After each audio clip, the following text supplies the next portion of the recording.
मित्रांनो, आज बोरजाईवाडी या ठिकाणी ओपनचं असं भव्य दिव्य मैदान चालू आहे आणि त्या ओपनच्या भव्य दिव्य मैदानामध्ये आज देगावकरांचा एक नंदी आहे आणि जाईल त्या मैदानामध्ये चांगलीच कामगिरी असते आणि मालक खूप चांगले व्यक्तिमत्व आहेत त्या बैलगाडा शर्यत क्षेत्रामध्ये.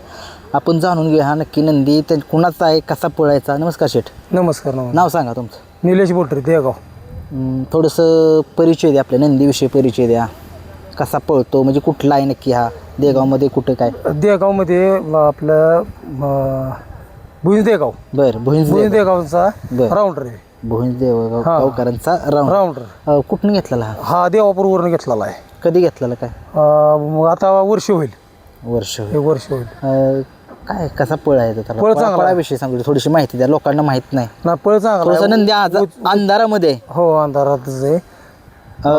उजवा खांदा फिट, कडी येऊ काय येऊ बाहेरनं म्हणलं तरी उजवा खांदा. मित्रांनो, आपण हा राऊंडर जो बघताय तुम्ही, हा दिसतोय राऊंडर, तो मित्रांनो निनाम पाडवीच्या मैदानाचा एक नंबरचा मानकरी आहे आणि गेल्या वेळेचा बोरजाईवाडीचा 4 नंबरचा मानकरी इथला. म्हणजे गुलालाचा बादशाह आहे. हो हो. काय सांगाल, सलग 14 मैदान गुलाल घेतोय आणि पैर हलका येते. हलक्या पैऱ्यात पैरच होत नाही तेवढ्या पद्धतीचं मोठं. त्याच्याविषयी पैर मागाय गेलं की वायदी द्यायची आपल्या अवपता नाही. मग आपलं हलक्या पैऱ्यातच घेऊन पळायचं. आपले सीमेला टाकाटाकीत मार खाल्लेला आपले. कुठंतरी हा प्रकार थांबायला पाहिजे. तुम्हाला थांबला पाहिजे. गोरगरिबांची बैल नंदी कसं पळायचं? पैसेवाल्यांनी नंदी उजेडात आणि ज्यांचं गरिबांचं पळते त्यांचं राहतात अंधारातच. मित्रांनो, बघू शकतोय हा जो नंदी दिसतोय तो राऊंडर जाईल त्या मैदानामध्ये गुलाल मिळवते. सलग 14 मैदान गुलाल. काय नक्की पायऱ्या अडचणी काय येते? पायऱ्याला अडचणी म्हणजे मागाय बैल एवढा पळतोय तरी बैल पळतो गोलालाच राहिल्याला सगळे बघते ती. पण विषय असा होतो, मागाय गेलं की पुढचं मैदान. प्रत्येक जण म्हणतो पुढचं मैदान. बर. आता भारी बैल चांगली मागितली आम्ही. ती म्हणली आता पुढच्या मैदानाला आता आमचं झालेलं आहे. आणि परत मागाय गेलं की परत म्हणतात मग आज आता ही बी मैदान झालं, अजून या पुढचे मैदान. म्हणजे त्यांची अपेक्षा देण्याची नाही. आम्ही ओळखून जातो आपला दुसरा पायरा करायचा आणि पळायचं.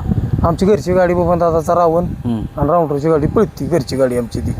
बबन दादा ही माझा आजोबा, वडिलांचे आमचे सख्खे मामा. हा. काय सांगाल त्या बबन दादांच्या बद्दल? काय सांगाल? दादा माणूस राहिला माणूस आहे.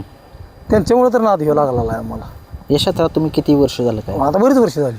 कुठली जुनी नंदी तुमच्या? जुनी नंदी होऊन गेलं. 22 खोंड ऐकले तुम्ही तुमच्या एक घडलेला चांगला घडलेला.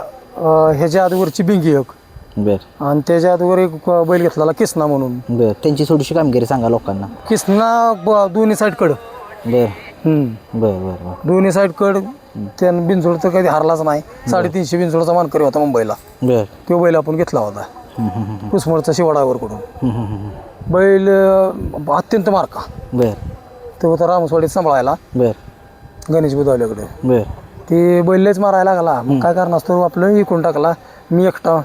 मग माझ्या घरी काय मला एवढं म्हणजे दराय माणूस बळ नव्हतं, त्यामुळे देऊन टाकला.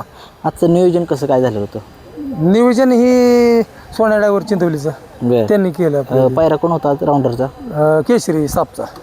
केशरी. कोणत्या गटात गाडी पळाली? आता 26 मध्ये 7 नंबर तासाव कडन. पब्लिकनं गाडी होती. पब्लिकनं काय सांगाल, आतमधनं गाडी पळणं आणि पब्लिकनं गाडी पळणं एक फरकच राहतो. काय सांगाल त्याच्यामध्ये? काय सांगाल? आतनं गाडी लागली तर दाट्यानं गाडी पळती. पब्लिकला म्हणलं की बुजत पळते ती. हा फरक राहतो. पब्लिकला एवढा गॅस लागत नाही, पण आत दाट्यावर गाडीला गॅस चांगला लागतो. आणि दाट्यावर पळणं आणि पब्लिकनं पळणं जमीन आसमानचा फरक आहे. आणि तुम्ही सांगितलं होतं की तिथं मागाशी सांगितलं की तुम्ही मुलाखतीला या. एवढा विश्वास कसा काय तुमचा? आपल्याला तेवढी गॅरंटी आहे वासराची. म्हणजे आजपर्यंत सांगून म्हणजे काय वेळेला तर सांगून गुलाल झाल्यात. आणि कॉन्फिडन्स एवढा की गट काढला की सीमेला तर मानायचं नाही मग कोणी मारेल म्हणून. फक्त गाडी मग दाट्यात गावली पाहिजे. दाट्यात गाडी गावली की मग चिंध्या. एवढं टॉपचं पैर होत नाही, तेवढा बैल पळतो तरीही एक हाती गाडी नेतो. काय सांगा? नेतोय. अहो तेवढं म्हणजे आहे ना, लहानपणापासून त्याचा गुरु लय भारी होता. कोण होता गुरु? देवापूरचा सावकार. गुरुनं शिक्षण लय भारी दिले त्याला. कुठल्या खांदी पळतो काय? उजवा खांद. डावीनं बी पळतो, पण डावीला एवढी गती नाही त्याला. कोणासोबत पळायची इच्छा काय बैलगाडा शर्यत क्षेत्रामध्ये? बैलगाडी शर्यत क्षेत्रात पळायचं म्हटलं तर मथुरात. काय सांगाल? मथुर बरोबर पळायची मोठी अपेक्षा आहे माझी. आणि आमच्या आजोबांची बी तीच अपेक्षा आहे, मथुर बरोबरच पळायची. त्या बैलाबद्दल काय सांगा? बैल म्हणजे तो आज ह्या क्षेत्रातला पब्लिकचा भाष्य आहे. त्यामुळे बैल लय आवडतो आपल्याला. पब्लिक किती असलं तरी पब्लिक तुडवत का व्हायना पण ते पळणारच आणि राहणार का तर लागणारच. आणि बारीक घेऊन पिलं घेऊन तर जास्त पळतो तो. एक अनुभव अंदाज बघितलाय समोरासमोर आपण पळताना. जे Yes. राहुल दादांच्या बद्दल काय सांगाल? राहुल दादा रॉयल माणूस आहे. माणूस की त्या माणसाला आणि आदर राखणं हे महत्वाचं. बरं. आणि एक आपली म्हणजे त्यांना पब्लिक सांभाळायची म्हणजे माणसं सांभाळण्याची टॅक्टरी वेगळी आहे त्यांची. आता ठराविक बघा मोरचा हात केला तरी निघून जातो पण दादा हातात हात देणार आणि मगच मोहरा जाणार असा माणूस आहे. रॉयल माणूस आहे. ठीक आहे मित्रांनो, हा राऊंडर बघू शकता तुम्ही. सलग 14 मैदानाचा गुलालाचा मानकरी आहे आणि एवढं टॉपचं पैरण नसून सुद्धा गुलाल मिळवतोय. तुमचं नाव महाराष्ट्राच्या कानाकोपऱ्यातच नव्हे तर 14 देशामध्ये करतोय हा राऊंडर. काय सांगाल त्याला? सांगायचा विषय म्हणजे असा की त्याचं पालन पोषण करणारे आमची घरची. बरं. त्याचं काय असतं? खुराक वगैरे काय असतो? खुराक काय असतो त्याला? खुराक त्याचा पहिलवान कट्टा. बरं. पहिलवान कट्टा कारण आम्ही दुसरं काय चालत. कुठं नक्की मिळतो हा पहिलवान कट्टा? पहिलवान कट्टा आम्ही ह्याच्यात आपलं पाचवडला येतो का पहिलवान कट्टा. बरं. त्यांचा नंबर आहे माझ्याकडे. मी गाडी आली की फोन करतो त्यांना. ते आलं मला फोन करते जाऊ कट्टा आला घेऊन जावा. बरं. ठीक आहे.